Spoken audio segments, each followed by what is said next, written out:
सभी को मेरा नमस्कार। आज अपन पढ़ेंगे फिजिकल प्रॉपर्टीज ऑफ डाइबैसिक एसिड। जो द्विअक्षारकी अम्ल हैं उनके भौतिक गुणधर्मों का अध्ययन करेंगे। द्विअक्षारकी जो अम्ल हैं वो क्या होते हैं? क्रिस्टेलाइन सॉलिड होते हैं और उनकी जो विलेयता है वो जो मोनोकार्बोक्सिलिक एसिड है उनकी तुलना में क्या होती है? अधिक होती है। और जैसे जैसे मोलिकुलर वेट इनका बढ़ता जाता है इनकी विलेयता में क्या होती जाती है? कमी आती जाती है। कि there is interesting relations was formed between solubility और and melting point of these acid with number of carbon atom. यानी जो ये डाइबैसिक एसिड हैं इनकी सोल्युबिलिटी और मेल्टिंग जो पॉइंट है वो इन कार्बन में पाए जाने वाली जो नंबरों की संख्या है उसके साथ उसका एक इंटरेस्टिंग रिलेशन है। मतलब जिन डाइकार्बोक्सिलिक एसिड में कार्बन की संख्या ओड और इवन है तो जिनमें ओड है उनकी जो विलेयता है वो अधिक होती है, मेल्टिंग पॉइंट क्या होता है? कम होता है। जबकि जिनमें कार्बन की संख्या इवन है उनकी विलेयता कम होती है लेकिन मेल्टिंग पॉइंट क्या होता है? अधिक होता है। तो the melting point of N acid having even number of carbon atom, यानी जिनमें सम संख्या में कार्बन है उनका मेल्टिंग पॉइंट हमेशा जिनमें विषम संख्या में कार्बन, जैसे 3-4 नंबर वाला है, 4 कार्बन जिनमें है, कौन सा एसिड होगा 4 कार्बन का dibasic acid? Succinic acid. तो उस सक्सिनिक जो एसिड है उसका मेल्टिंग पॉइंट उससे कम और ज्यादा नंबर वाले, ज्यादा कार्बन कम वाला 3 वाला और ज्यादा 5 कार्बन वाला तो 3 वाला मेलोनिक एसिड और 5 वाले जो ग्लूटारिक एसिड है, ग्लूटारिक और मेलोनिक दोनों से ही सक्सिनिक जो एसिड है उसका मेल्टिंग पॉइंट क्या होगा? अधिक होगा। This order is also followed in solubility. This is due to their structure. ये सब रीजन इसका क्या? कार्बन के नंबर की वजह से, जिनमें कार्बन की संख्या सम होती है, सम कार्बन नंबर वाले द्विअक्षारकीय जो एसिड हैं उनका मेल्टिंग पॉइंट है वो उसके पास वाले दोनों जो विषम संख्या वाले, एक कार्बन कम और एक कार्बन ज्यादा संख्या वाले, जैसे 4 वाला तो एक कम का मेलोनिक और 1 से ज्यादा 5 का ग्लूटेरिक, दोनों से ही सक्सिनिक का मेल्टिंग पॉइंट क्या होगा? अधिक होगा। तो यहाँ ऑर्डर क्या होगा? सबसे ज्यादा मेल्टिंग पॉइंट होगा सक्सिनिक का।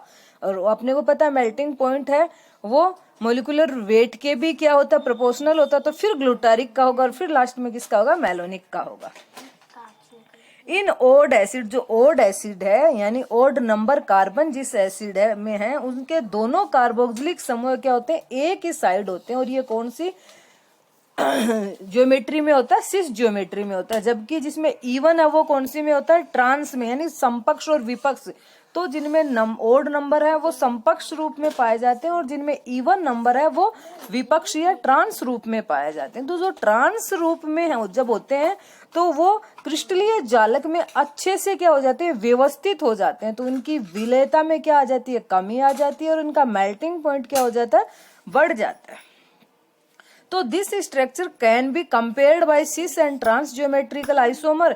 Molecule of trans isomer adjust in solid crystal lattice, so intramolecular attraction force also increases. यानी सम वाले जो हैं कार्बन नंबर जिनमें सम है वो ट्रांस रूप में पाए जाते हैं, जिससे वो क्रिस्टल जो जालक है उसमें अच्छे से व्यवस्थित हो जाते हैं। उनके अंदर जो अंतर आणविक फोर्सेस हैं वो बढ़ जाते हैं, जिसके कारण मेल्टिंग पॉइंट में क्या हो जाती है? वृद्धि हो जाती है और विलेयता में क्या हो जाती है? कमी हो जाती है। तो these are more stable and low, so higher melting point. Even number carbon acid behave as trans isomer, so their melting point and stability is also high. यानी melting point और stability दोनों का ऑर्डर है वो same होगा अपने पास वाले odd number वाले डाई कार्बोक्सिलिक एसिड की तुलना में।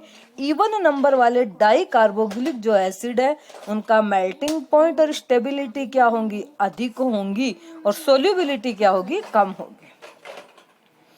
इन लोअर मेंबर यानी जिनमें कार्बन की संख्या क्या होती है? कम, स्टार्टिंग वाले मेलोनिक, सक्सिनिक, इनमें जो पोलराइज्ड डाई कार्बोक्सिलिक एसिड द्विध्रुवीय, ध्रुवीय जो कार्बोक्सिलिक समूह है वो एक दूसरे के क्या होते हैं? पास पास होते हैं।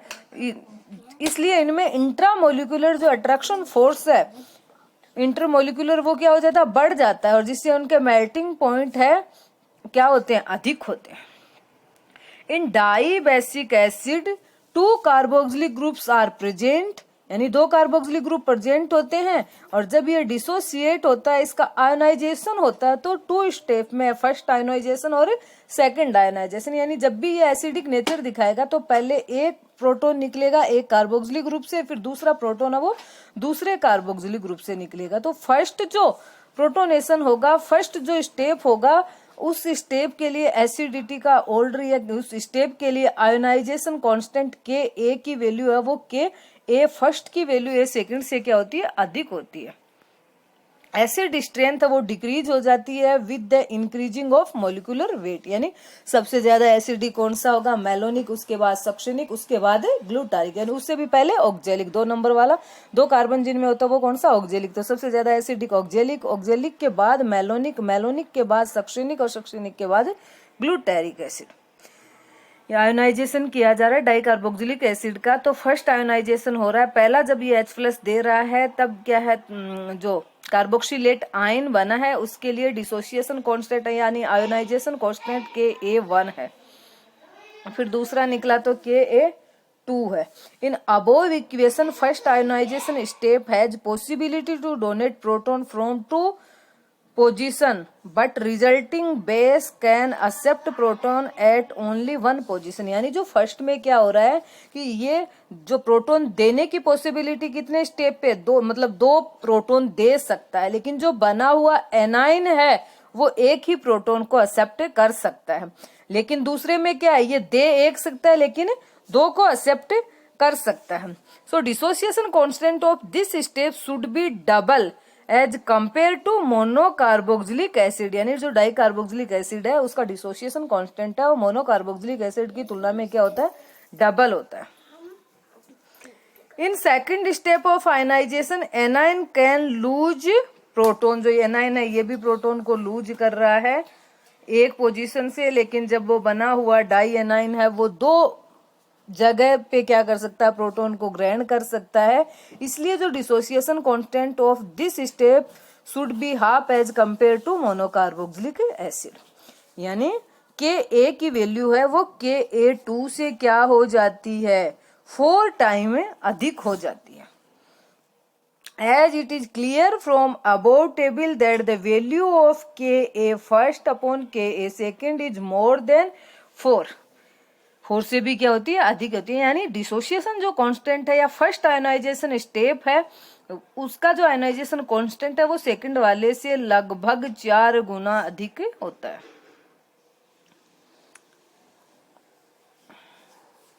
Thank you.